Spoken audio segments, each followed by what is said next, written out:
Hi, this is Dr. Anita with another diamond moment. Diamonds are produced by time, heat, and pressure.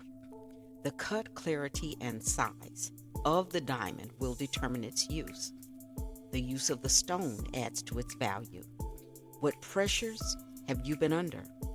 What is the cut of your personality? Do you have a clear perspective of who you are? Does that perspective line up with where you want to go? How you use your gift determines its worth. And if you're a diamond, it's time to redefine the previous steps of your process. As we've been talking about overcoming generational curses in that realm of becoming everything that God created us to be, I wanted to share with you some additional stories. I talked to you about having had a crisis line and some of the things that I experienced as I talked to people, some of the things that I learned as I talked to people on that line. And I wanted to give you some of the stories that I was told and what ran across that line to show you some ways that people's lives had been permanently damaged or stunted because of a generational curse. So I, again, want us to define a generational curse as something that we just do automatically, that we've never stopped to challenge, that may be detrimental to where we want to go, what we want to do, the things that we want to experience in our lives, that limit who God made us to be. Those are the things that cause us to not be who we could be or see the things that we could see, to go where we want to go, to know what we want to know, to do what we want to do, to prove what we want to prove, to try what we want to try, to buy what we want to buy. And all of the things that limit and hinder us depend on us in order for them to be effective and successful. So I'm going to ask some questions before I begin to review some of these life stories that I had the opportunity to hear. And I want to ask you, when do you begin to live your own life? Are you going to continue to allow someone else to determine your very existence? First story I want to share with you is about a young woman who was about 22 years old. She was born prematurely. She still lived at home with her mother. One of the differences that she and her mom had is that her mother did not believe that she would ever marry. She believed that no one was going to want to create a life with this young woman. By the time I talked to her, she relayed to me the fact that at 22 years old, her mother was still making her lunch. Again, she was premature. She was maybe a couple of pounds at most when she was born. And we all know that when a child is premature, they have a little small bottle, their mouths are smaller, their bodies are smaller, they're very delicate and fragile. And so they can't do what other children can do. In essence, part of that baby's development occurs outside of the womb. So many times you see a premature baby who is developing outside of the womb, and by the time they get to 9 months of age, they will have been at that developmental stage where many children are when they are actually born. So whether the development begins while in the womb or out, they may have some delays. This particular person relayed to me that there were no physical problems. There was nothing else other than the fact that her mom continued to see her as premature. So this young lady, who for all intents and purposes, if you lined her up next to other 22-year-olds, you wouldn't see anything different other than she was thin. She was physically thin. But she relayed to me the fact that her mother continued making her lunches, and her mother gave her 2 Vienna sausage and maybe a couple of crackers, and that's what she had to eat for lunch. Someone had recognized the fact that she was 22 years old. Her mother was making her lunch, and she was getting 2 Vienna sausage and 2 crackers. And maybe that concept of prematurity was still in her mom's mind. She could not gain weight because you don't gain weight on 2 Vienna sausage and 2 crackers.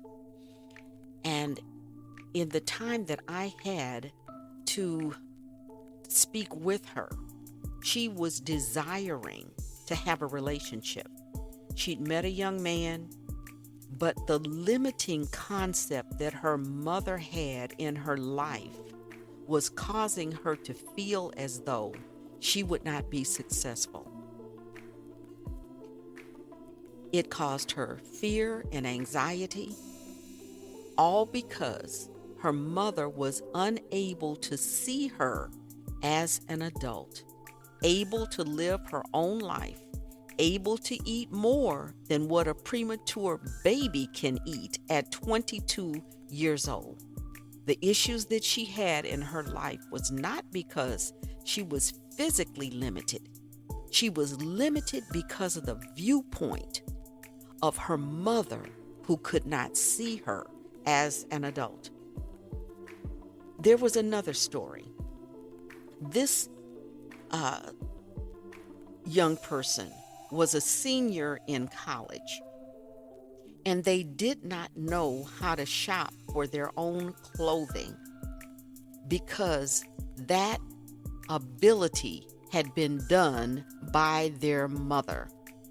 Their mother did not want to relinquish control to allow this college senior to go to the mall and pick out her own clothes. She was unable to make decisions because she had never been empowered to make decisions. She would go with her friends and just wait. And it's like, well, I thought we were coming to shop for you. And as she relayed, her response would be, I don't know what to buy. So many times we're allowing others to dictate our lives. And in so doing, it cripples us from being able to learn how to be an adult. If you are a parent, and I truly believe if you have not given your children the ability to make their own decisions, you have not been successful in being a parent. We, I believe, are supposed to invest in our children so that they're able to make their own decisions, so that they're able to stand on their own 2 feet, whether we are here or not, that they will be fine. And if we have limited our children to the place where they don't even believe that they're worthy of a mate because they were born prematurely, where they don't believe that they can gain weight when they're eating 2 Vienna sausage for lunch and 2 crackers, if they don't have the wherewithal as a college senior to be able to choose their own clothing, something's wrong. There's a curse here that has to be broken. In both of the cases of the young woman who was 22 years old and whose mother was still making her lunch, who didn't believe that she would ever find anyone in her life, after speaking with them, counseling with them for a while, was able to get them to move forward. The young lady who had been a premature baby did find someone. She did find someone, but it took her getting a different viewpoint of herself. It took her being able to realize and recognize that the things that her mother feared were not going to happen, that she was no longer premature. Yeah, she had a start in which it was slightly different from others, because there's still been many other premature babies that have grown up and gotten married and had children of their own who were not premature, who ate more than 2 Vienna sausage because someone's limiting concept of who you were put you in a place where you could not thrive because you weren't getting enough caloric value to gain weight. The young woman who was a senior in college, because her friends stopped enabling her limiting behavior, did learn how to shop. Except that created another problem, because she became a shopaholic. She became a hoarder. She became the person who you could barely get in the door because of the things that they bought. And those ideas of finally having freedom, finally being able to express who you are at such a late date, caused her to go over to the opposite direction, where she had no control, where everything that she saw, she wanted. So then that also requires some additional work.